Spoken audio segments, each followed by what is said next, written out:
glória a Deus.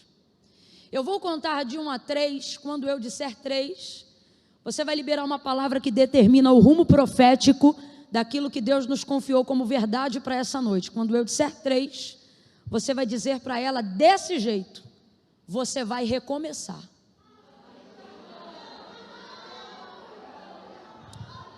Amém? No 3 eu quero que você diga isso, tá bom? Vire para alguém quando eu disser 3 e você vai afirmar.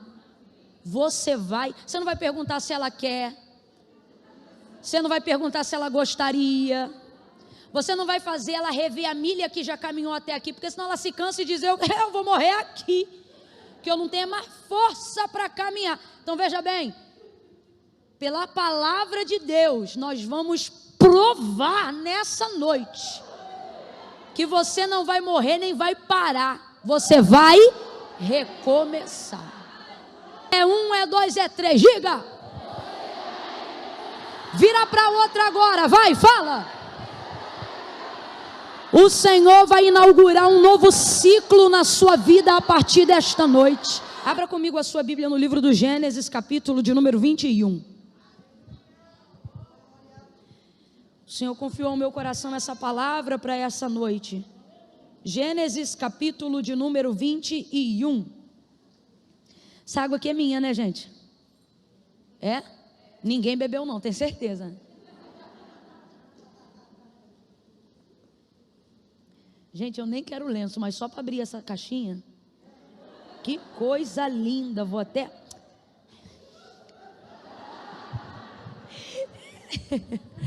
Gênesis capítulo de número 21. Verso 8 em diante. Gênesis 21, do verso 8 em diante. Quem achou, diga amém. Amém. Diz assim o texto: cresceu o menino e foi desmamado, e Abraão fez um grande banquete no dia em que Isaque foi desmamado. Mas Sara viu que o filho de Agar, a egípcia, o qual ela dera à luz a Abraão, zombava de Isaque. E disse a Abraão: deita fora esta escrava. Completa aí, gente, para mim, por favor. Deita fora esta... Isso, deita fora esta escrava e o seu filho. Completa aí de novo. Pois o filho desta escrava não herdará com o meu filho Isaque. E isto pareceu muito penoso aos olhos de Abraão por causa do seu filho. Deus, porém, disse a Abraão: não te pareça isso mal por causa do moço e por causa da tua... Complete aí, por causa da tua serva. Mas em tudo que Sara, tua mulher, te diz, ouve a sua voz, porque em Isaque será chamada a tua descendência, mas também do filho desta serva eu farei uma nação, porque ele é da tua descendência. E então se levantou Abraão de madrugada, tomou o pão e um odre de água e os deu a Agar, pondo sobre o ombro dela. Também lhe entregou o menino e a despediu. Ela partiu e foi andando errante pelo deserto de Berseba. Qual é o nome do deserto, gente? Porém, consumida a água do odre, colocou o menino debaixo de um dos arbustos e foi assentar-se em frente dele a boa distância, como que a um tiro de arco, pois dizia: que eu não veja morrer o menino. E sentada em frente dele, levantou a sua voz e chorou. E ouviu Deus a voz do menino, e bradou o anjo de Deus a Agar desde o céu, lhe dizendo: que tens, Agar? Não temas. Deus ouviu a voz do rapaz desde o lugar onde ele está. Ergue-te, levanta o rapaz, toma-o pela mão, pois dele farei uma grande nação. Então Deus abriu os olhos e ela viu um poço, e foi encher de água o odre, e deu de beber ao rapaz. E Deus estava com o rapaz, que cresceu, e habitando no deserto se tornou flecheiro. Somente até aqui? E você diga amém. Amém. Oh, aleluia, glória a Deus. Glória, glória a Deus. Glória a Deus. Glória a Deus. Eu vou contar de 1 a 3, quando eu disser 3, você vai liberar uma palavra que determina o rumo profético daquilo que Deus nos confiou como verdade para essa noite. Quando eu disser 3, você vai dizer para ela desse jeito: você vai recomeçar.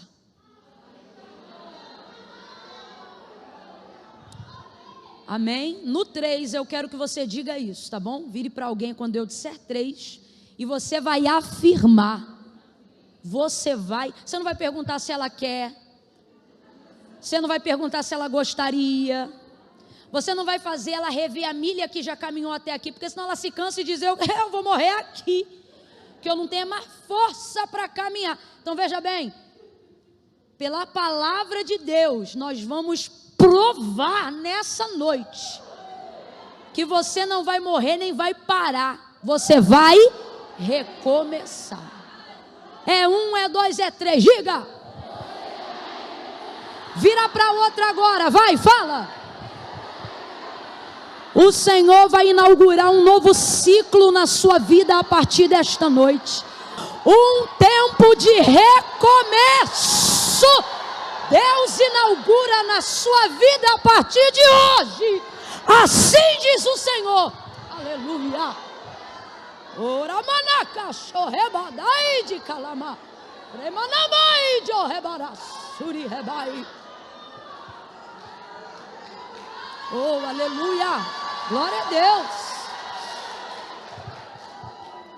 Bom, você conhece a história, mas tem alguém aqui que não conhece? Vou te contextualizar rapidinho, tá bom?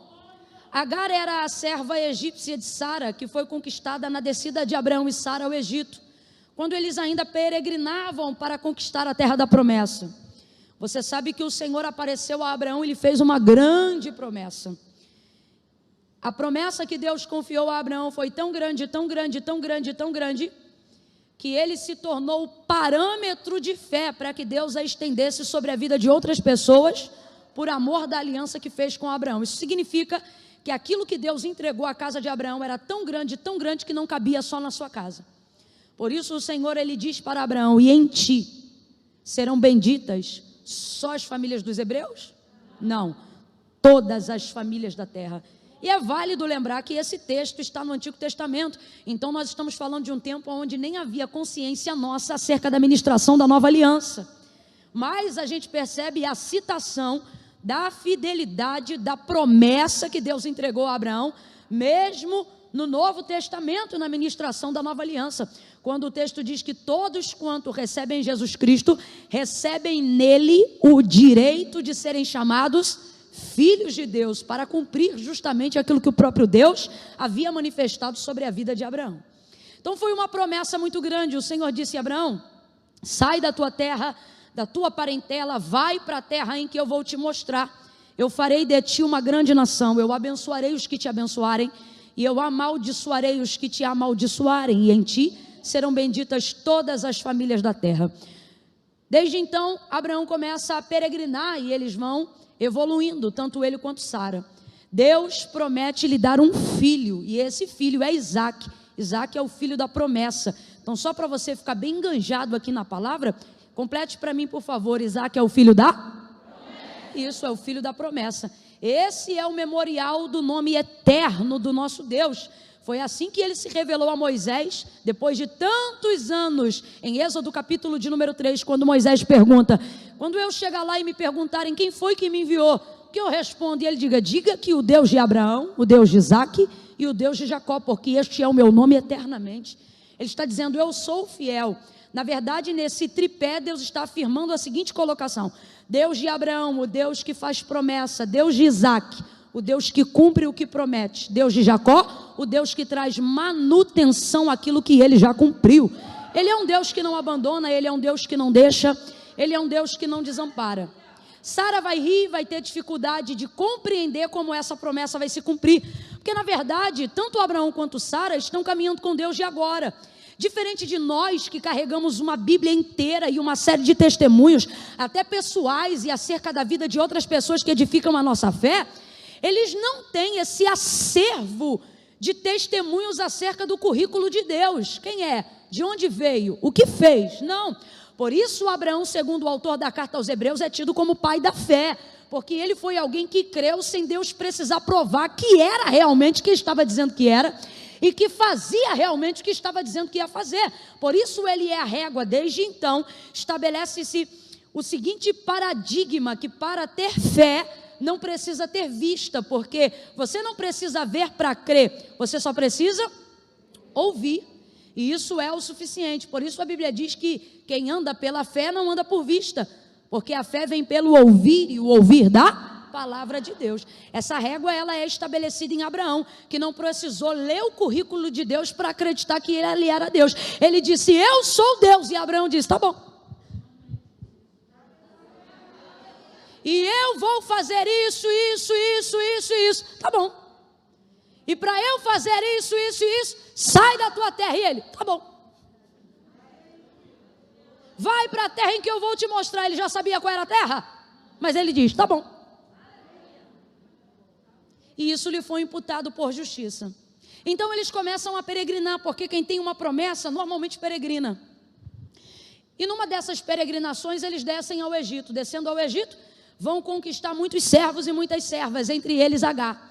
Agar é uma serva amada de Sara, pois ela jamais colocaria uma mulher que não conhecesse bem na cama do seu marido.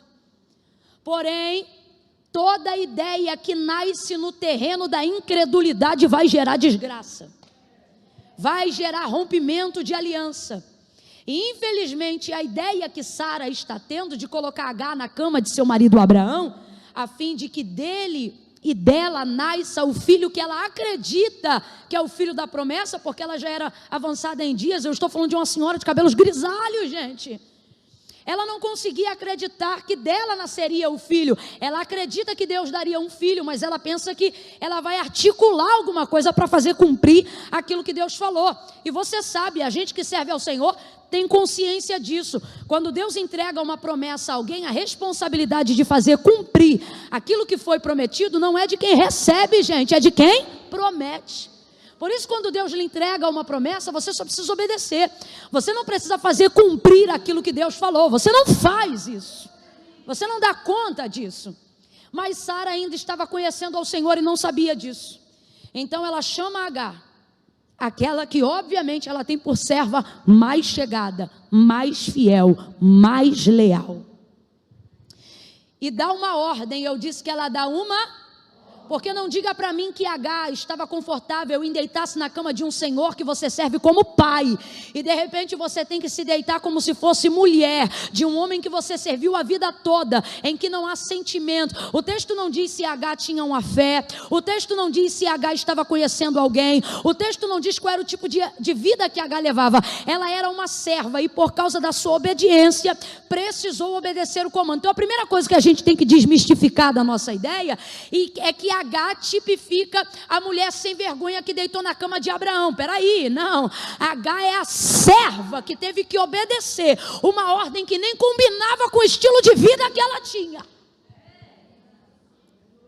Amando de sua senhora Sara, deita-te com ele. Ou seja, você vai deitar com ele, vai ter um filho com ele, e vai ser esse filho o filho da promessa. É o que ela pensa. E Agar vai lá e cumpre. Durante uma única vez ela deita com Abraão e ela começa a gerar. Dela vai nascer um menino chamado Ismael. E quem é que vai colocar esse nome? Próprio Deus.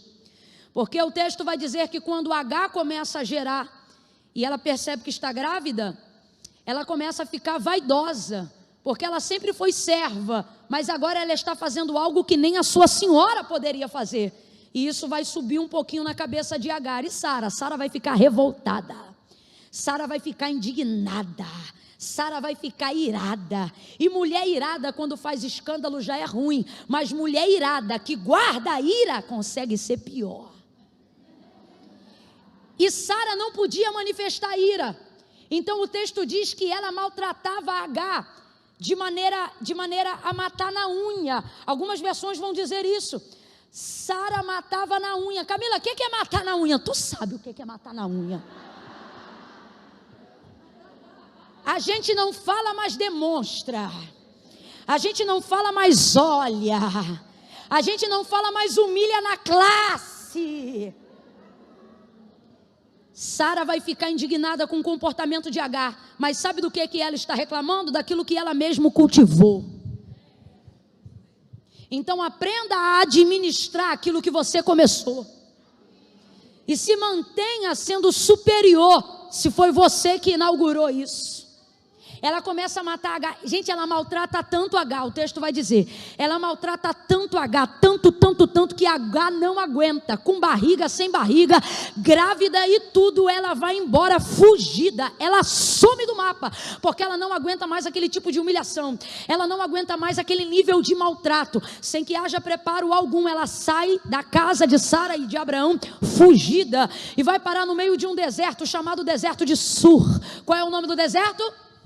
Sur significa muro. Sabe o que é isso? Deus vai impor um limite na fuga de Agar. Porque quando é hora de você sair, não adianta querer ficar. Mas quando é hora de ficar, não adianta querer fugir. Deus vai começar a colocar muros e limites. Tem gente aqui que, dependendo do nível de desconforto e de ambiente que está vivendo, seja no trabalho, seja na reunião familiar, seja no Natal, seja no departamento da igreja em que você trabalha, a vontade, meu irmão, é pegar um rumo, largar o bonde e ir-se embora. Só que aí Deus faz logo o quê? Faz a gente andar perdido e parar no deserto de Sur, que significa o quê? Muro. Aí você diz, é o diabo, é a prova, é a perseguição. E o Senhor está dizendo, não, do diabo eu te dou livramento. É a minha mão impondo limites e dizendo, você não vai fugir. O propósito que eu tenho com você não vai se desviar por causa da perseguição, por causa da humilhação, por causa da fofoca, por causa da difamação. Gente, isso aqui é muito sério. É verdade que a casa de Abraão é uma casa de promessa. É verdade que Sara foi a mulher escolhida para dar um filho a Abraão, porque Deus não quebra princípios para cumprir promessas. Mas quando Sara colocou Agar na cama de Abraão, ela deu para ela uma parte de legitimidade. É por isso que o Senhor vai dizer, ei, a promessa é com Isaac, mas também acerca do filho desta mulher, eu farei uma nação. Por quê? Porque ele também é o teu filho. Então agora Agar entrou dentro de um cenário diferente, mas também se tornou alvo de uma promessa. Existem coisas que você passou na sua vida que não se passavam pela sua cabeça. Existem cenários hoje que você está inserida por causa do vento de alguém que te colocou, por causa de uma palavra que alguém falou, e você diz, eu não tenho nada a ver com isso, eu vou me embora. E Deus está dizendo, você não tinha, agora você tem uma promessa. Você não tinha, agora você tem responsabilidade. Você não tinha, mas agora eu tenho um propósito com aquilo que você está gerando. Você não está gerando para ninguém.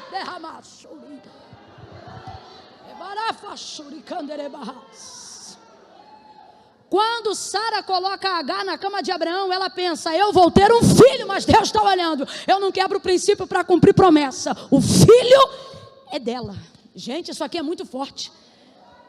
Você lembra quando Joquebede colocou Moisés num cestinho?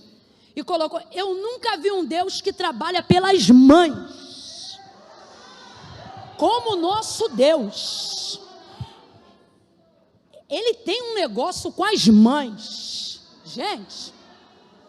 Gente, ele está crucificado no madeiro. Maria foi progenitora, porque o seu pai é Deus que está no céu. Mas olha o cuidado, quando ele vê Maria sofrendo pela crucificação, ele olha para João, olha para ela e diz, ei, está vendo ela ali? Agora ela é tua mãe. Aí ele olha para ela e diz assim, ei, agora ele promove uma adoção. É uma maneira de tentar substituir o vazio que Maria sente agora pela crucificação dele.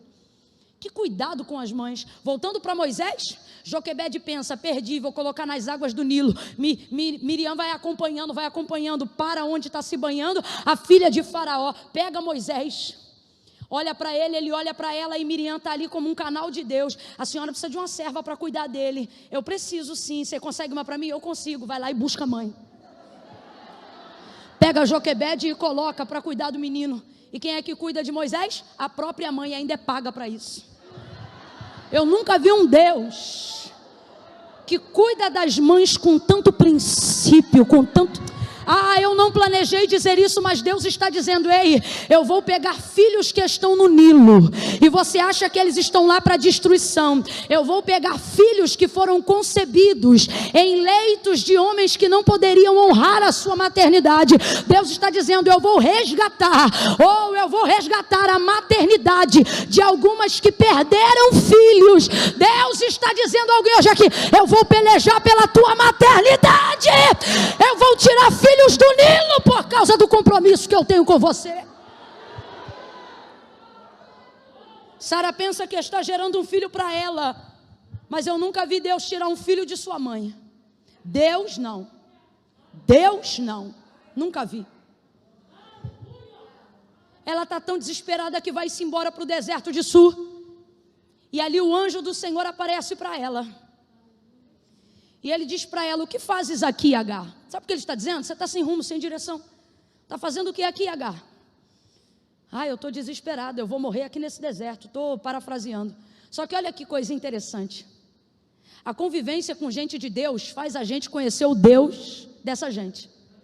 Ela é egípcia, complete aí por favor, ela é, mas quando ela vê o anjo, a primeira palavra que sai de sua boca é o hebraico.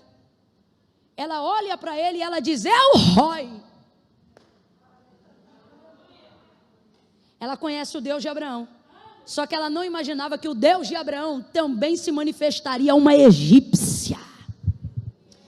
A gente acha que só se fala de graça no Novo Testamento. Irmãos, a graça de Deus, ela é a graça desde sempre. Vem ele para Agar: o que fazes aqui?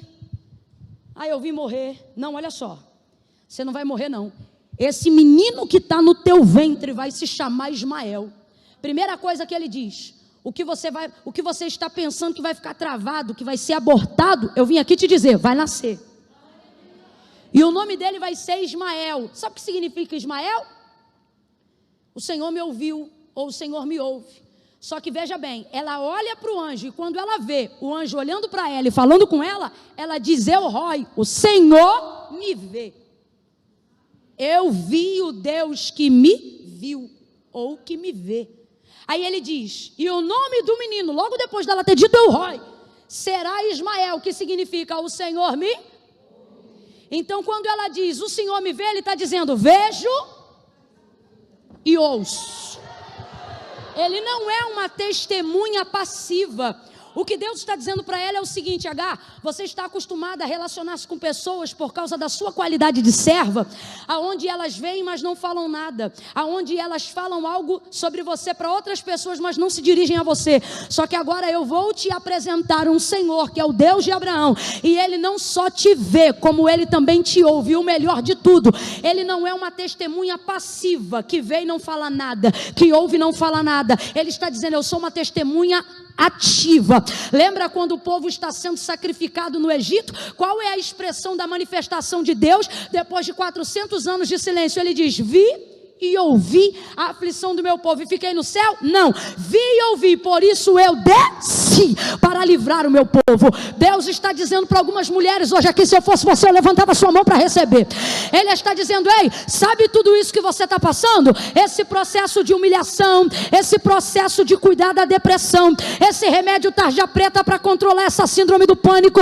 Sabe quando você rola de um lado para o outro e parece um rocambole na madrugada? Você diz: parece que não tem ninguém me vendo. Ele está dizendo: estou te vendo e estou te ouvindo, e vou fazer alguma coisa acerca disso, porque Deus não é uma testemunha passiva, ele é uma testemunha ativa.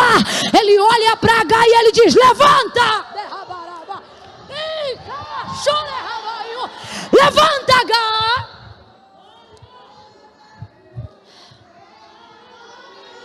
Você está aqui perdida, mas eu vou te dar um caminho. E qual é o caminho? Ele diz: o caminho é volta. Ai, essa parte é difícil. É difícil, e Deus trabalha exatamente assim. Exatamente assim. Mano do céu, Deus quando é bom, mas quando ele cisma que vai ser terrível, ele é melhor ainda.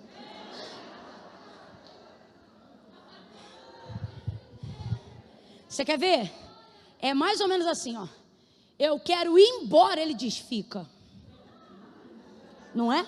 Você vai ficar. Não, chegou meu tempo, eu tenho que ir. Não, está difícil, e ele usa um, usa outro. Daqui a pouco vem ele mesmo e diz: fica. Aí tá bom.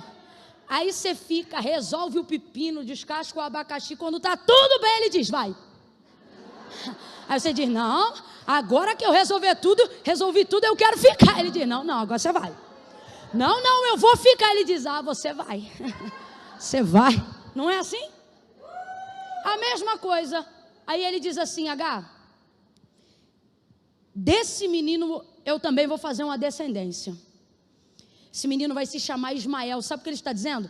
Aquilo que estava perdido no propósito da tua vida agora tem um nome. Gente, o que é um nome? O nome é uma identidade, é uma definição. Você chama alguém de psiu, de coisinha, no meio de uma multidão, é difícil aquela pessoa virar e entender que você está falando com ela. Agora, quando você chama alguém pelo seu, pode ter várias pessoas com o mesmo nome, todas vão olhar porque foram chamadas pelo seu nome. Quando o anjo dá o nome de Ismael, sabe o que ele está dizendo?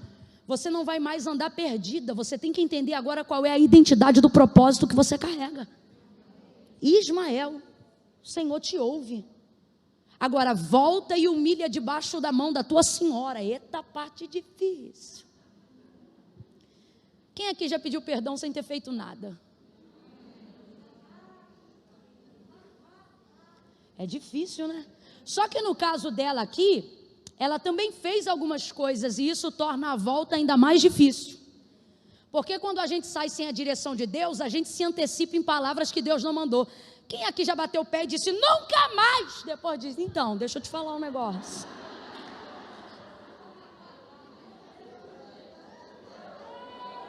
Lá eu não volto mais. Daqui a pouco volta.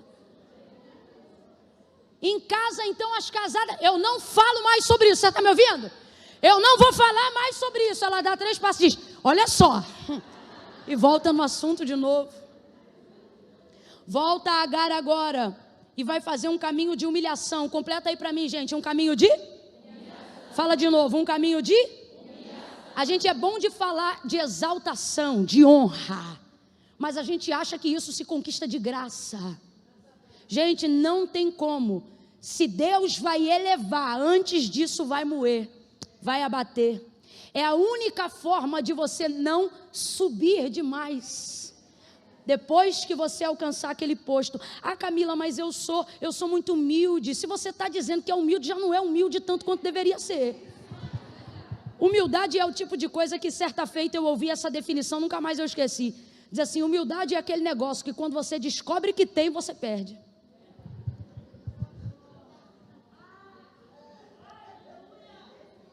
Gente que não nasceu no perfil da... Quem é que já conheceu alguém rico de berço? E quando você conhece a pessoa de perto, a pessoa é uma simplicidade. Porque para ela o ambiente da realeza sempre foi normal. Você quer ver uma coisa acerca da minha própria vida? Rico nunca me humilhou, mas já passei cada prova com pobre. Porque está fora do ambiente dele. Então quando ele se insere no ambiente, ele acha que tem que se adaptar para viver aquilo. O rico não, ele dá continuidade. Quando ele vem de uma família simples, mesmo que tenha riquezas, para ele aquele ambiente é normal. Então o tênis que você olha e diz, cara, que barato, ele olha para ele e é mais um tênis. Agora a gente não, meu irmão. Comprou um tênis que parcelou em 12 vezes. Não tinha condições de comprar. Quando vê o irmão ou a irmã usando o tênis, tira agora! Meu tênis!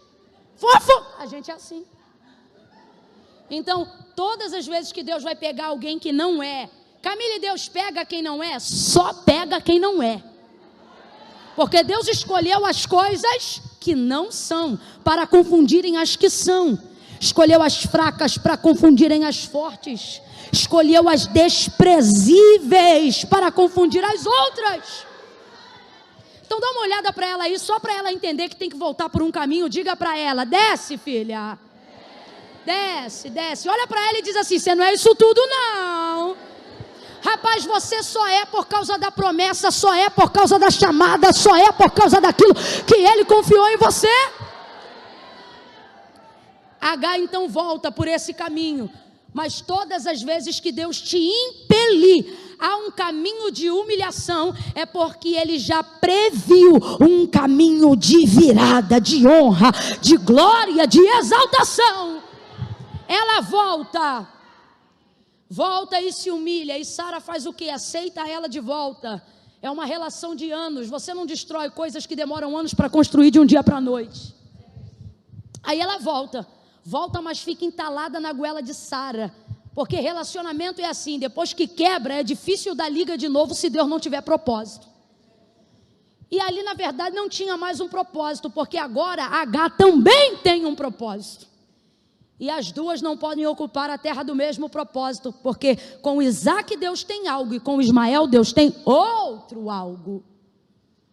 Então eles vão convivendo, vão convivendo, vão convivendo. Olhe para quem está ao seu lado e diga: convivência é necessário. É necessária. Falei errado, é necessária. Você tem que parar com essa história de que você só fica onde está confortável. Orgulho não bota comida na mesa, filha.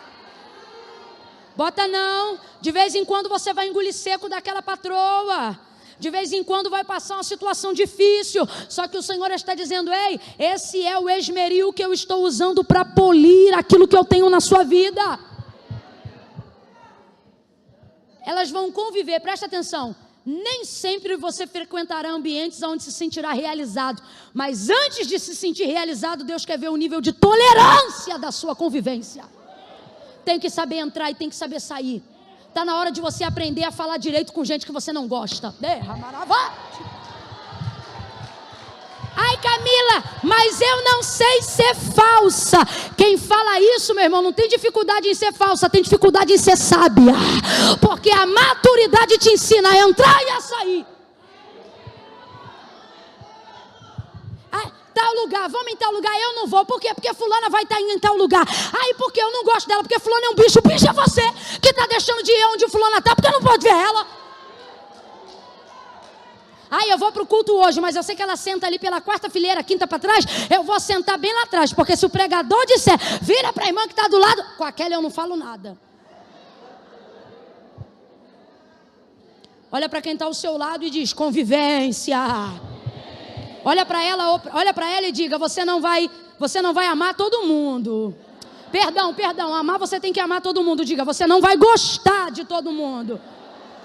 Não vai ser amiga de todo mundo. Fala para ela: mas seja gente. É o primeiro passo para quem quer ser crente. É aprender a ser gente. Quer ser crente, mas não sabe ser gente. Não, Camila, porque eu sou de monte, eu sou de Revácia, eu sou do pré-voar, eu sou disso, eu sou daquilo. Eu sou mulher de Deus. É mulher de Deus, mas não se assenta à mesa. É mulher de Deus, mas fica muda em casa e deixa o marido falando sozinho uma semana. É mulher de Deus, mas vira a cara para os outros, troca a calçada, não atende telefone, finge que não está em casa quando chamam. É mulher de Deus, mas não vai para o retiro de confraternização pós-conferência, porque está com problema com umas 3 ou 4. Aí diz: sou crente. Deus está dizendo: filha, se tu fosse gente, tu já estava me ajudando. Não precisa aplaudir não quer aplaudir, não aplaude. Tá descendo ruim, bebe uma água.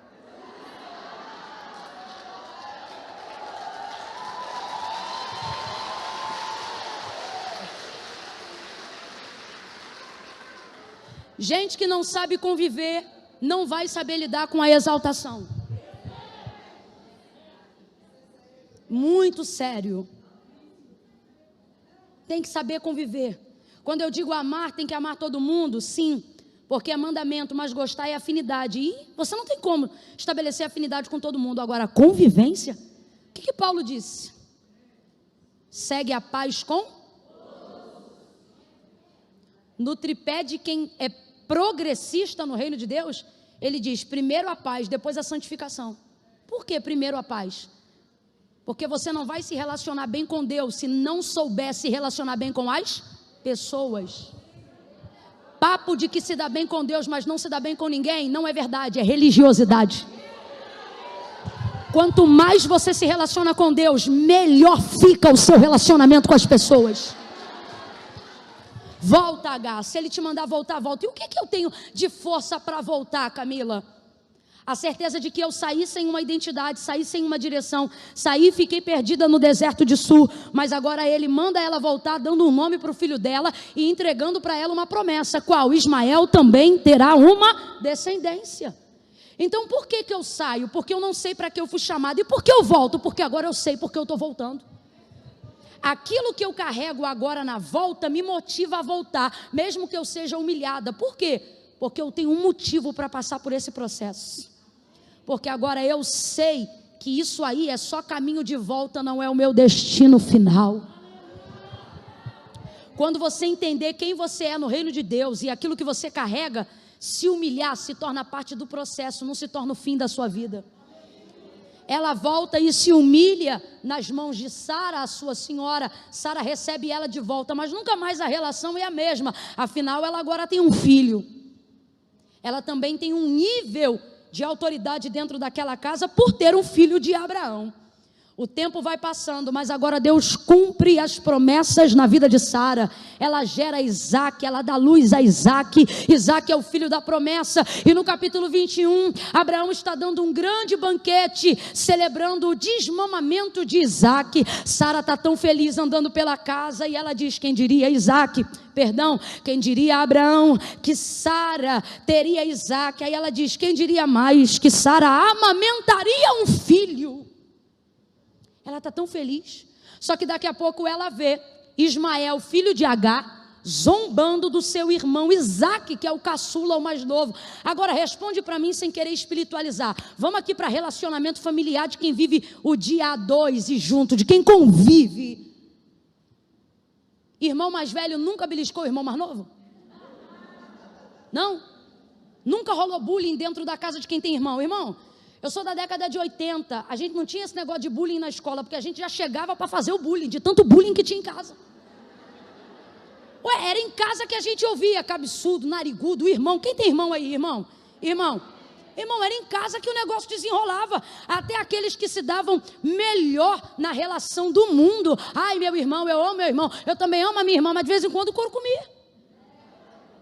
Voava um troço para um lado, outro tu quer feio, tu quer narigudo, tu quer isso, tu quer aquilo, Aí chegava a mãe: chega, abraça o seu irmão. Eu não vou abraçava com a... Então vamos lá. Quando Sara vê Ismael zombando de Isaac, ela entorna o leite, gira o caldo, faz um barraco gospel. Ela começa a falar com Abraão: deita fora esta escrava. Mas o tempo todo, até o capítulo 21, Agar não é tratada como escrava. O tempo todo ela é tratada como serva. Inclusive quando Sara quis que ela fosse para a cama de Abraão, o texto é claro: e chamou Sara a Agar, a sua serva. Mas depois que acontece esse rolo todo, ela diz: essa escrava.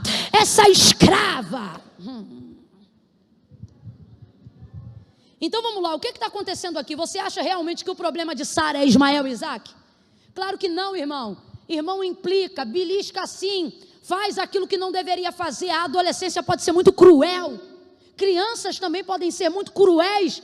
E infelizmente é o tipo de coisa que acontece, seja dentro ou fora de casa. Só que é resolvido ali, de maneira hierárquica e adulta. Mas quando ela vê que Ismael está zombando de Isaac, filho da promessa, ela fica indignada. Mas na verdade não é o problema de Ismael zombando de Isaac. Ele é apenas a gota d'água de um copo que já estava cheio há muito tempo. E aí derrama. Aí ela chega em casa e diz: Abraão, deita fora esta escrava e o filho desta escrava, porque o filho desta escrava não vai herdar com o meu filho Isaac. Abraão fica angustiado porque está vendo que Sara está tomada pela ideia de mandar Agar embora. E junto com isso, seu filho. O problema de Abraão não é Agar embora. O problema de Abraão é que ele sabe que esse Deus não separa filho de mãe.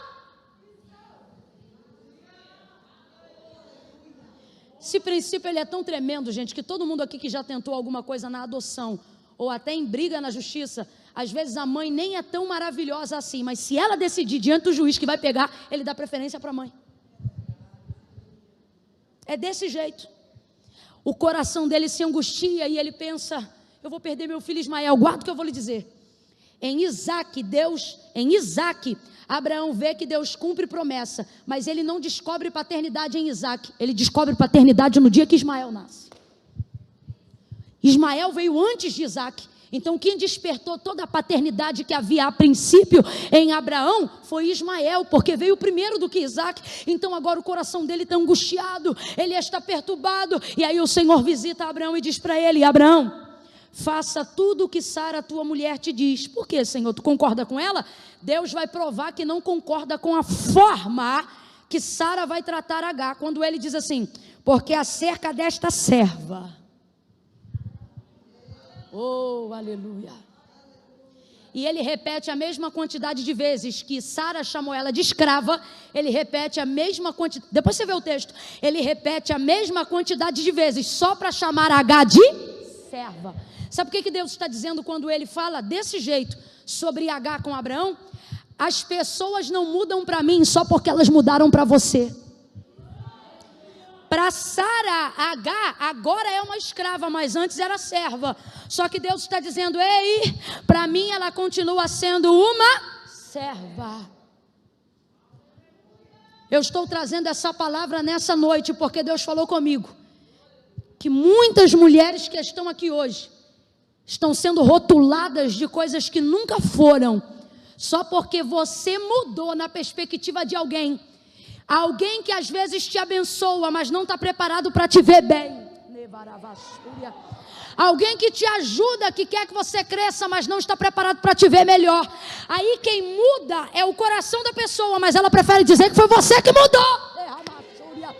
Porque antes de ser assim, você não era assim. Antes de ter aquilo outro, você não era assado. Porque quando eu te ajudei, você não era dessa maneira. Porque quando eu te incentivei, te discipulei, te isso e te aquilo, você era de outro jeito. Mas na verdade, segundo o que Deus está falando, não foi H que mudou. O que mudou foi a perspectiva de Sara em relação a H. Mas é muito mais fácil dizer que o outro mudou, quando na verdade eu não suporto ver o avanço na vida do outro. Então ela diz, essa escrava, veja, a coisa é tão séria que ela não consegue tolerar quem H é. Ela precisa diminuir quem H é para conseguir se sentir melhor.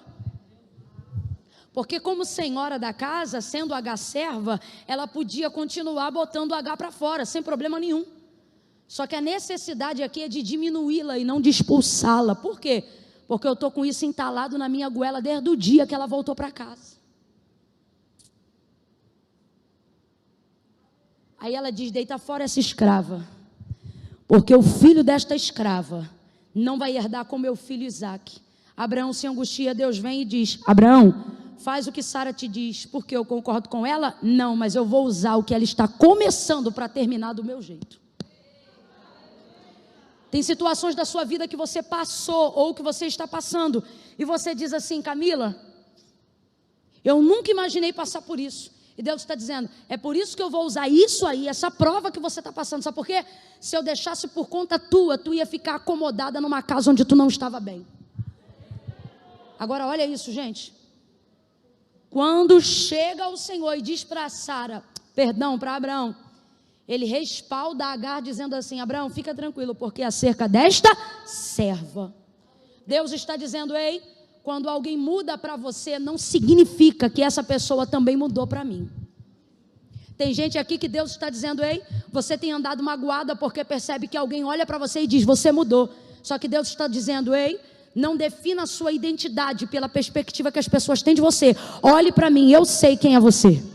Eu sei quem é você. Eu sei quem é você. Manda ele embora, Abraão. Vai ter que mandar embora, Deus. Vai ter que mandar embora. Aí ele dá para ela um odre de água, um pouco de pão, coloca o menino na sua mão e despede ela. Nem carroça, nem carro, nem servo, nem herança, nem pensão.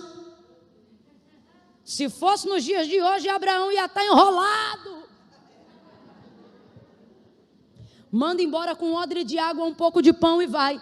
E ela vai novamente, e ela tem a sensação, sabe de quê? Que está repetindo história.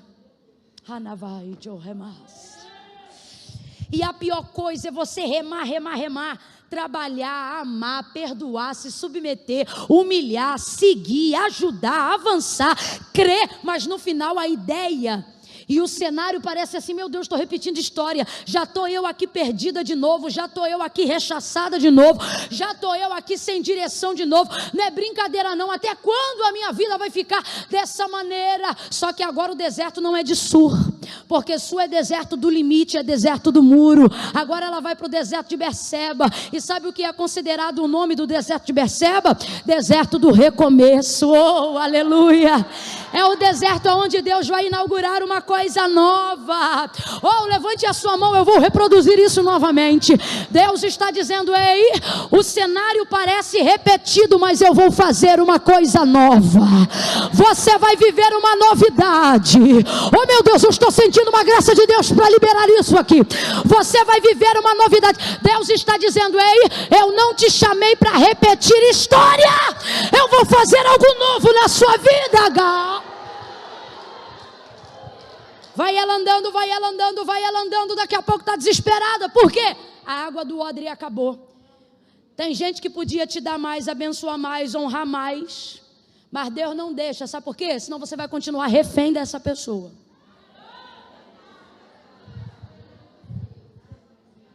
O Abraão, que já era riquíssimo, vamos aqui para um planejamento familiar para a gente entender, tá bom? O Abraão, que era riquíssimo, vai dar para ela, sabe o quê? Um saco de pão e um odre de água. Se eu não vigiar, me dá uma ira de Abraão. Só que eu sei que Abraão está na direção de Deus. Então eu não vou mirar com ele não. Aí quando eu olho para o texto e eu quero mirar, Deus diz assim: eu esgoto a fonte que você depende, para você não ter mais jeito de depender dela. Quando ela se vê perdida no deserto e percebe que o odre está sem água, ela fica desesperada e pensa que é a morte dela. Deus está dizendo para algumas pessoas aqui: existem áreas da sua vida que estavam difíceis, e eu estou permitindo ficar pior, para você entender que não é homem que vai te tirar dessa situação. Para você entender que não é conchavo, não é patrocínio. Aí fulano é minha amiga de anos, e o Senhor está dizendo: eu vou travar até tua amiga. Por quê? Porque eu quero entrar na tua vida e mostrar que eu sou teu Deus, eu sou teu marido, eu sou teu pai, eu sou o teu Senhor, eu sou teu amigo. Pega as duas mãos lá em cima, coloca lá em cima, coloca lá em cima. Vai lá, gente, lá em cima. No 3, você vai estender ela sobre o ombro coberto de alguém. No 3, segura. Você vai estender sobre o ombro dela, vai sacudir ela e vai dizer: agora é só você e Deus. É 1, prepara. 2, vai. 3, libera. É você e Deus. Não vai ter papai, não vai ter mamãe. O propósito que Deus tem contigo agora, Ele vai revelar: eu sou teu pai, eu sou tua mãe, eu sou teu Senhor, eu sou o Deus da tua vida. Abadacaço, remaide, calabaraio. A água desse odre vai secar. Ai, Camila, que desgraça. Não é desgraça não. Deus está dizendo: eu vou mudar a tua fonte de renda. Eu vou mudar o caminho da tua dependência. Parece até que eu estou vendo aqui nessa noite, sabe quem? O Jesus de João capítulo 4, chegando e se assentando em cima da fonte, e esperando uma mulher que já teve 5, e o 6º é peguete, não é dela. Parece que eu estou vendo Jesus sentado e ela vindo, cheio de tentativa. Casa com um não dá certo, casa com outro não dá certo, casa com outro não dá certo. Sabe o que eu vejo? Uma mulher que não consegue ficar sozinha. Sabe por que não consegue ficar sozinha? Porque é mal resolvida. Sabe por que não consegue ficar sozinha? Porque criou um sistema de dependência financeira e emocional através da vida de terceiros. Aí está Jesus em cima da fonte esperando ela chegar. Está ele olhando, daqui a pouco vem ela. Aí ele diz: olha, me dá um pouco da tua água. Ela é boa de receber, mas ela é difícil de dar. Aí ela diz assim: como santo judeu, pede de beber a mim, que sou mulher samaritana. Ele diz: se tu soubesse quem é o que te pede, dá-me de beber. Era tu que me pediria e eu te daria água viva. Água viva? Aonde tem água viva? Sabe o que ele está dizendo? Uma nova fonte de abastecimento. Como é que eu faço para sair daqui? Porque eu tenho que vir pegar água aqui todo dia, meio-dia, para não ter que dar de cara com as mulheres me chamando de sem vergonha. Então me fala aí, aonde tem essa fonte? O que Jesus está dizendo para ele? Eu vou te dar um endereço de uma fonte nova. Uma fonte que você não precisa ser humilhada. Uma fonte que não vão te rotular, não vão te julgar, não vão esfregar o teu pecado na tua cara. Uma fonte que vai trazer libertação, vida eterna, plenitude, abundância. Oh, uma fonte que vai te dar óleo de alegria. Uma fonte que vai te dar vestes de louvor ao invés de espírito angustiado. Ela diz: me diz aonde tem dessa água. Por quê? Porque a disposição eu tenho. Ele diz: então vai lá, traz teu marido e vem aqui. Eu digo que quando ele é bom, mas quando ele é terrível. Ele sabe que ela tem marido, gente? Sabe que ela não tem marido? Sabe ou não sabe? E por que ele faz isso? Para dar ela uma chance de confessar. Porque aquele que confessa e deixa, alcança. Traz aqui: eu não tenho marido. O que ela falou foi bonito? Não, porque ela estava admitindo que estava com um caso extraconjugal e errado. Não foi bonito, mas ele diz: disseste bem. Eu digo, já não é brincadeira não, eu estou pagando um preço e tu ainda diz para mim, desce. Agora, todo errado, o Senhor diz, disse bem. Ele disse, sabe por que eu disse bem? Porque o que ela falou não foi bonito, e eu tenho um padrão de beleza diferente do mundo. O mundo acha palavras bonitas, eu acho a verdade bonita, por mais feia que ela seja. Disseste bem, por quê? Porque disseste com verdade, porque tu já tiveste 5, e o 6º que tu tem agora não é o teu marido. Já parou para pensar que quando ela conhece Jesus, Jesus é o 7º homem da vida dela? Alguém entendeu?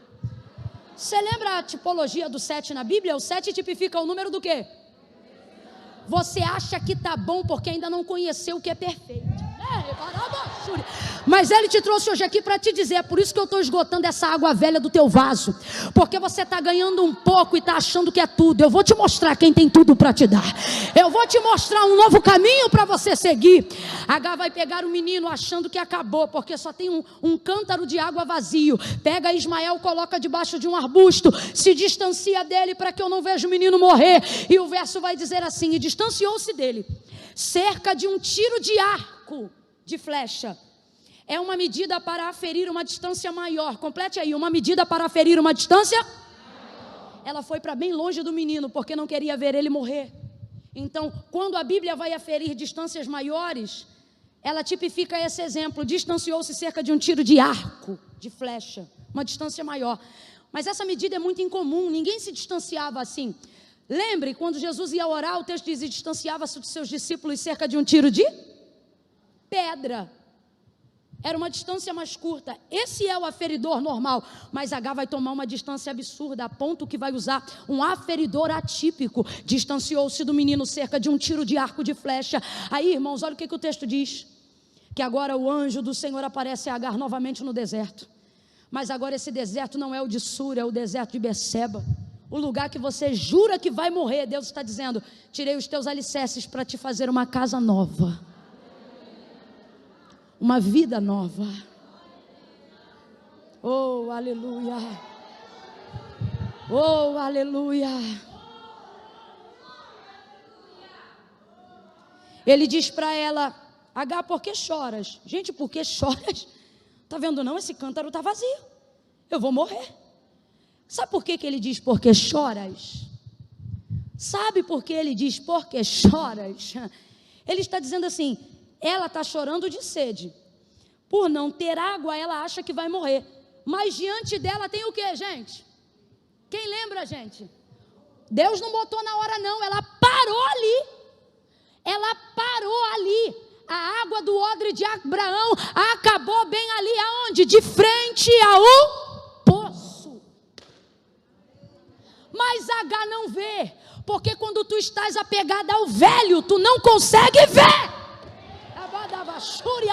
Aquilo que está diante de você é tanta saudade do que perdeu, é tanta saudade do que deixou, é tanta lágrima pelo que você sabe que não vai ter nunca mais. Aí eu vou falar rasgado e quem lê entenda, quem não entender coma menos. Você vivia com um camarada que não queria acertar a vida contigo, tu dizia eu quero se batizar, vamos nos casar, e ele dizia não.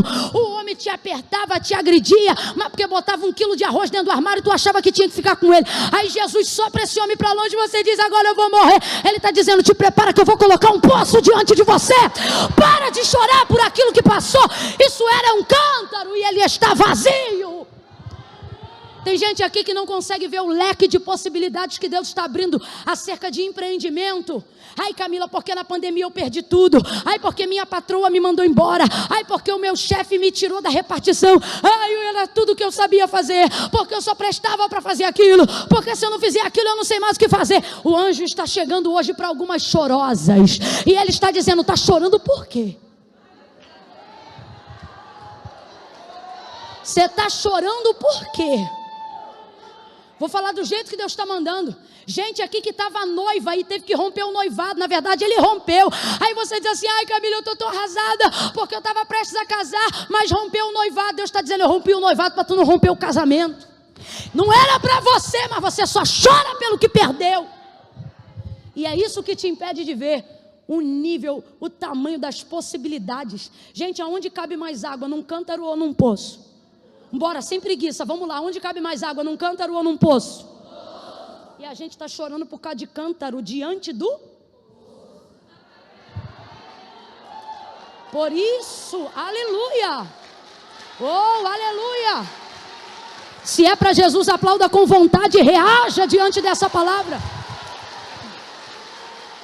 Dá uma catucada assim, ó, de cotovelo nela com carinho e diga assim: tá chorando por causa desse cântaro, por quê? Fala para ela: abre teus olhos.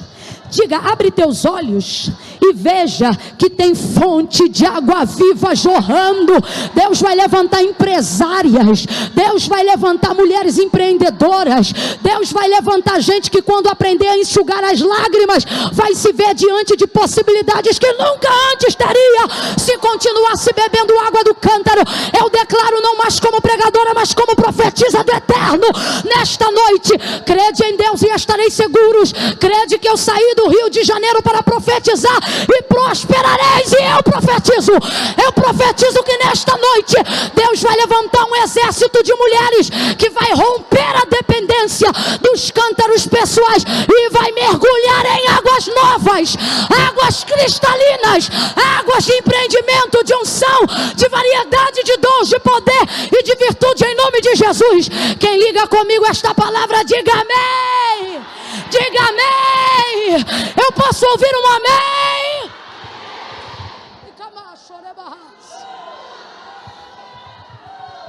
Seca essas lágrimas. Só chora se sentir poder de Deus. Vou falar rasgado. Para de chorar por esse homem.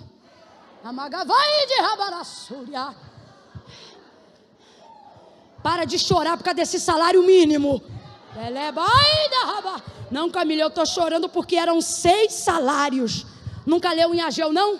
Minha é a prata, meu é o ouro, diz o Senhor. Você está proibida de ficar chorando por cântaro, tendo diante de ti uma fonte. Que incoerência é essa?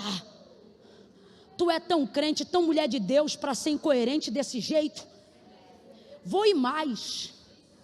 Está chorando por causa de umas amizades requenguela, que só ia para a tua casa na hora do almoço e nem ajudava a lavar louça. Gente que só lembrava do teu telefone na hora de te pedir. Quando você liga, só dá a caixa postal porque não quer te atender. Ai, mas ela era minha amiga. Deus está dizendo, ela era um cântaro vazio. Tem uma fonte aí diante de você. Se abra para as possibilidades que Deus colocou diante de ti. Guarda isso que eu já finalizo aqui. Ela se distancia do menino para não ver morrer. E começa a chorar pensando, vai morrer, ele vai morrer todo mundo. Aí o anjo vem e diz, está chorando por quê, Agar? Eu imagino a mente de Agar dizendo, meu Deus, esse povo do céu é tão engraçado. Eu estou chorando que eu vou morrer, uai, não tem água. Agar, abra os olhos. Olha o que ele diz. Na verdade, o que ele diz e aonde a gente leu, ele diz isso aqui. Ergue-te. Certa feita, quando ministrava nesse texto, precisei entender se havia diferença entre ergue-te e levanta-te. E levantar é o seguinte, é quando você fica de pé com a ajuda de. Você segura em algo para ficar de pé. Isso é levantar. E por que ergue-te não é igual levantar? Porque quem se ergue é quem tem capacidade de ficar de pé sem ter aonde apoiar para ficar em pé. Elias está vendo ela no deserto chorando e, diferente do que é costumeiro, ele não diz levanta-te, ele diz... Tem coisa para sustentar ela para subir? Não. Mas ele sabe que ela tem capacidade de ficar de? Mesmo sem ter ajuda para se apoiar? Deus sabe quem ele leva ao deserto. Quando ele diz ergue-te, ele está dizendo, ei, você não está vendo nada porque está aí chorando no chão. Ergue-te. E aí ela vai ficar de pé, sem ajuda. E não me diga que isso é impossível não, porque a mulherada que é da guerra sabe do que eu estou falando. Tem gente aqui que profetiza para todo mundo. Todo mundo aqui que é profeta já teve uma crise de profeta. Você profetiza, você ajuda, você visita, você faz tudo. No dia que a crise é sua, você espera a visita, não vem? Tu espera a profecia, não vem? Tu espera o abraço. Você quer ver uma mania que a gente tinha lá na igreja? Na hora da celebração da ceia, o Espírito Santo nos movia a abraçar algumas pessoas. Lembra disso, mãe? Teve um dia que eu e minha mãe demos uma revolta. Falei, hoje eu não vou abraçar ninguém. Eu quero ver quem é que vai me abraçar. Sabe quem me abraçou nesse dia? Ninguém. E quando eu fui reclamando para casa, Deus falou assim, claro que não abraçou. Você é das que? Agora, quanta gente você que podia, porque eles não te abraçaram porque não podia. Agora você podia. Quanta gente você não abraçou? Crise de profeta, profetiza para todo mundo. Aí quando você diz, Deus, usa alguém para falar comigo. Mano do céu, parece céu de bronze. Ninguém fala nada. Aí daqui a pouco vem uns vasos tortos, com as profecias, tudo profetada. Aí você diz, tá bom, não precisa usar ninguém não. Sabe por quê? Porque Deus não usa os profetas para falar com você. Porque você é profeta. Ele fala contigo direto. Não é? Na maioria das vezes é assim. Então ele diz, ergue-te, e H se levanta. Quando ela está de pé, o texto diz que os olhos dela se abrem. Ele abre os olhos dela. E ela, gente, Deus não botou aquele poço ali na hora. O poço já estava ali. Mas ela não via. Quando ele abre os olhos dela, então, ela enxerga o poço. E aí ela vê que não vai morrer. Porque Deus cuida. A pastora falou algo aqui e eu quero frisar mais uma vez. Logo no início ela disse assim, falaria e não cumpriria?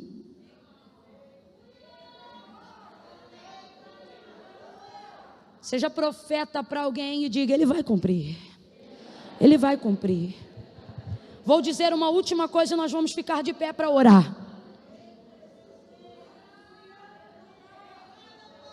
Lembra que quando ela pensou que tudo estava perdido e que o menino ia morrer, qual foi o aferidor de distância que ela usou para ficar longe do menino? Quem lembra? E distanciou-se dele cerca de um tiro de arco, um tiro de flecha. Aí o verso se encerra dizendo, e o menino cresceu. Deus está dizendo para alguém aqui, você não está no lugar da sua morte, você está no lugar do seu,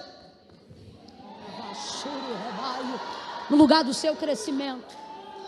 Segunda e última coisa, você não vai crescer para ser igual. Neste deserto de recomeço, você vai fazer a sua pós-graduação, a sua especialização. Você sabia que Ismael não precisou conquistar cidades para crescer? O texto diz, assim como João Batista, que ele cresceu e se robusteceu no deserto. Porque deserto, irmão, não é onde eu estou, é com quem eu estou. E o Senhor disse que o Senhor, ele era com o menino. Sabe o que isso significa? Você vai crescer aonde botar a mão, aonde botar o pé. Porque não é a geografia da terra, é a geografia do céu. É o Senhor pisando contigo na terra. Aí, pasme as senhoras, olha o que o texto diz. O menino cresceu, se fortaleceu. E sabe quais eram as profissões mais conhecidas e reconhecidas da época de Ismael? Boiadeiro, construtor de tenda, e tudo isso ele fazia, mas sabe qual era a especialidade dele? O texto diz assim, o menino cresceu e se tornou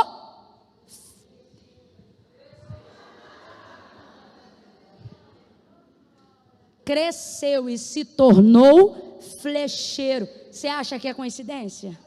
Vem aqui então aceitar Jesus, que eu quero orar por você se você achar que é coincidência. Camila, eu não entendi. Vai entender, porque não é coincidência, tem que entender.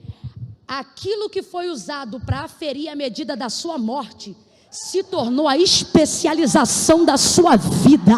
Não, Camila, eu ainda não entendi. Então você vai entender que eu vou falar rasgado. Ministério de louvor, pode vir subindo, rapazes, me ajudem agora.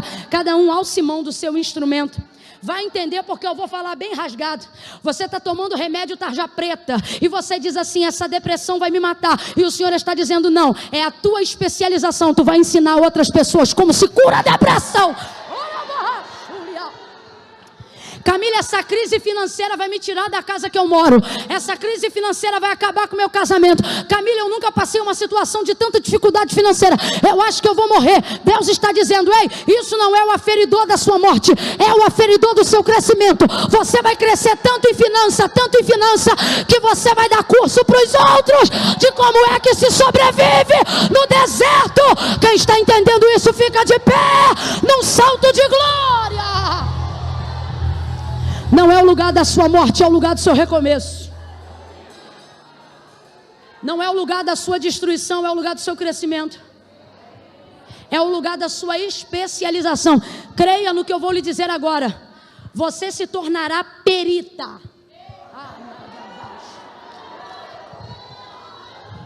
Você se tornará especialista nas áreas que mais te afrontam hoje. Você sabe por que tem mulher aqui que vê vulto na madrugada?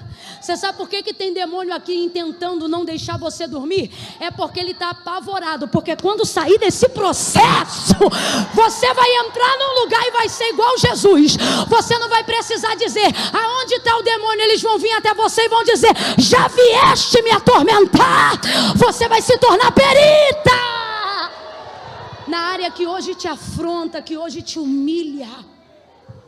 Deus nos reuniu aqui nessa noite para dizer: a água desse cântaro não acabou para você morrer, acabou para você ter a oportunidade de recomeçar.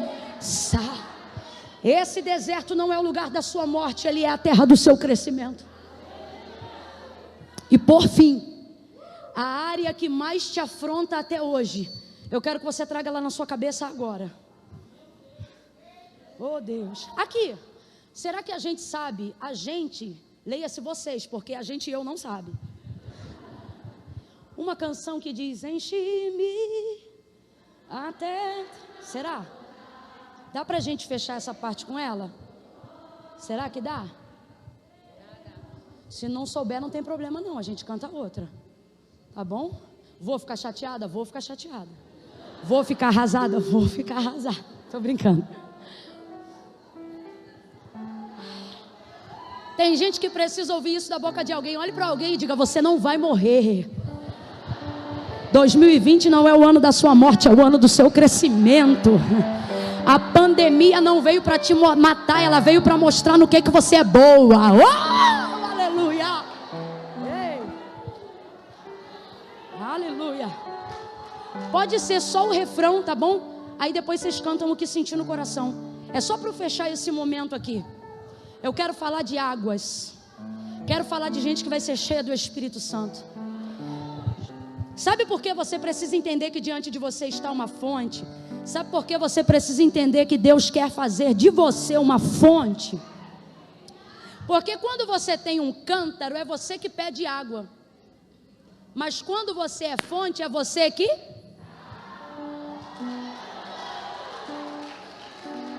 Na casa de Abraão, você só pode pedir. Mas no deserto, você dá. Por isso que Deus está querendo cortar relações de dependência exagerada, em demasia, porque elas te colocam numa comodidade tão grande que você se torna uma pedinte. Você quer ver a mulher que ainda tem só o cântaro na mão? Está o tempo todo dizendo: ora por mim, ora por mim, ora por mim. Agora a mulher que é fonte, ela diz: quem quer oração? Quem quer uma oração hoje aí? Quem quer receber uma oração? Oh, aleluia. Tá certinho aí? Será que vai dar? Vai? É que eu tô vendo meu amigo ali catando um milhozinho. Vai dar certo? Vai dar certo. Eu vou orar agora, e quando eu terminar de orar,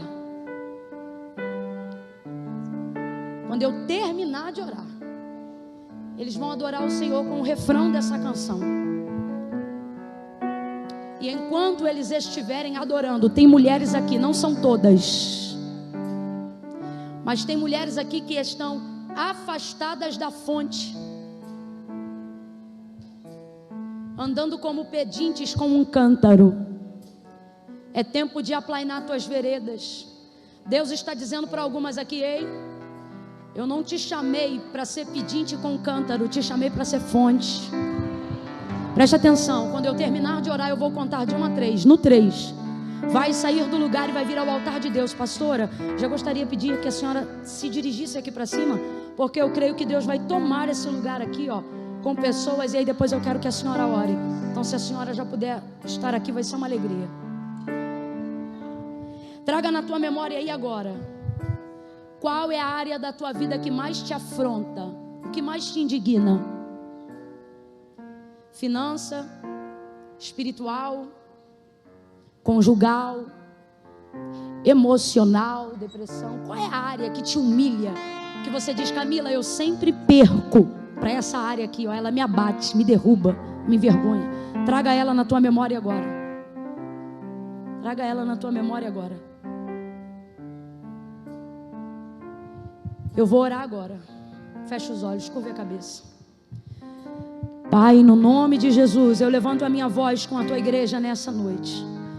E te agradeço por tudo que pudemos viver até aqui e agora. Mas te peço, Senhor, aonde houver uma mulher que, assim como Agar, pensava que ia morrer e que ia perder aquilo que o Senhor deu, aonde houver, Senhor, um homem assistindo, ouvindo, ou uma mulher ouvindo e aqui e agora, aonde houver alguém ao alcance da voz profética, que está sendo afrontado, humilhado, que está chorando a perda de algo, de alguém, Deus, abre os olhos e ergue essa pessoa, para que ela veja que tu tens algo novo a fazer, para que ela veja que o Senhor a chamou para ser fonte. Em nome de Jesus, destrava mentes e corações, inaugura um novo tempo, Deus, inaugura um novo ciclo, ó Deus, e faz essa mulher recomeçar. Faça ela levantar-se uma vez mais, faça ela caminhar novamente, faça ela olhar para frente. Oh Deus, remove da mentalidade dela a âncora do passado e coloca ela para ir rumo à novidade do Senhor. Enche ela de tal forma, enche ela de tal forma, que ela perceba, ó Deus, que tudo que ela precisa e deseja vem de ti, e tu estás disposto a transbordar dentro dela. Em nome de Jesus, inaugura um novo ciclo. Faça com que essa situação que ela está passando se torne a terra do seu crescimento. Ajuda ela a conviver em ambientes difíceis, para que ela possa viver e desfrutar da honra que o Senhor já separou para ela neste tempo. Dá crescimento a estas mulheres no deserto, dá especialização a estas mulheres no deserto. Levanta com poder e autoridade, faça elas compreenderem que agora não é fuga, agora é realização, e tu as fará prosperar neste deserto. Em nome de Jesus eu oro e abençoo. Em nome de Jesus, quem concorda diga. Vou contar de 1 a 3. No 3, vai sair do lugar e vai vir ao altar de Deus as mulheres que estão afastadas do centro da vontade de Deus. Gente que veio a essa reunião e sabe que Deus tem uma obra na sua vida, mas está andando como se fosse desviada, fugindo. Deus está dizendo: hoje você chegou no lugar certo, você está na hora certa. Então você precisa fazer a coisa que é entregar o teu caminho ao Senhor, confiar nele e crer que mais ele fará. Camila, será que sou eu? Só você pode dizer se é você. Eu vou contar de 1 a 3. Se você sabe que é você, não importa qual é a área que te afronta, hoje você precisa ir rumo a quem te realiza, Jesus Cristo. No 3, vai sair do lugar e vai vir ao altar de Deus as mulheres que estão afastadas e precisam reconciliar, as que estão fora do propósito de Deus e precisam reconhecer que precisam voltar hoje. No 3, Camila, mas e uma paradinha que eu tenho para resolver? Eu vou resolver depois, eu vou. Não, Jesus disse: sem mim nada podeis fazer. Então, Camila, como é que eu vou? Você vai vir do jeito que você estiver. Ai, Camila, e se eu tiver uma situação tico-tico no fubá? Vem você, o tico-tico e o fubá. Camila, mas minha vida dá um rolo. Vem o rolo, a pipa e a rabiola. Vem como você está. Ergue-te, levanta e vem beber da fonte. Eu conto 1, prepara meu povo. Eu conto 2. Quem já serve ao Senhor e entende esse momento, levante a mão e comece a interceder agora. 2,5. Camila, eu estou aqui na galeria, mas eu sei que sou eu. Mas eu não vou aí não, Deus sabe no meu coração. Sabe, mas não concorda, porque não foi Camila, nem igreja, nem verbo da vida. Foi Jesus que disse assim: aquele que me confessar diante dos homens, eu também o confessarei diante do meu Pai que está no céu. Olha o que ele diz: mas aquele que se envergonhar de mim. Por quê? Porque a maioria das pessoas que não vivem o novo de Deus, não vivem por vergonha de confessar de onde vieram. Mas se hoje você confessar, mesmo tendo vergonha, Camila, quando eu chegar aí na frente eu vou ter que falar alguma coisa? Não, é só chegar e eu vou entender nisso a sua confissão pública de fé. Então preste atenção, é uma chance única. No 3, vai ter que descolar o pé do chão. Ai, Camila, mas eu tenho vergonha. O que eu faço? Vem com vergonha, porque a vergonha é passageira, mas tua salvação é eterna. 2h45, levanta a mão, gente, não pare de orar. Camila, sou eu, é você? 3, tira o pé do chão e vem aqui agora que eu quero orar por você. Oh, aleluia. Agora. Camila, sou eu, é você, vem. Tem gente que está no lugar e diz assim: Camila, eu sei que sou eu, e eu sei que meu lugar é aí na frente, mas já está acabando, está tarde, deixa para outro dia. O Senhor está dizendo: ei, não tem outro dia. Se os teus olhos não forem abertos hoje para a vida, eles se tornarão fechados para a morte. Tem gente aqui dentro que está dizendo assim: ah, já acabou. Eu acho que Deus está dizendo para essa pessoa: ei, eu vou esticar esse período só mais um instante. Não é por mim, porque eu sou salva. Não é pela pastora, porque ela é salva. Não são por essas moças, porque elas também já estão diante de Deus nessa noite. É por você que está aí no lugar e diz: Camila, eu sei que o meu lugar é aí, mas já está acabando, eu não consegui, deixa para lá. Deus está dizendo: eu vou esticar mais um pouco. E não é por mim nem por ninguém, é por você que está aí dizendo: eu sei que sou eu. Então aproveita essa chance que a gente só vai falar isso mais uma vez.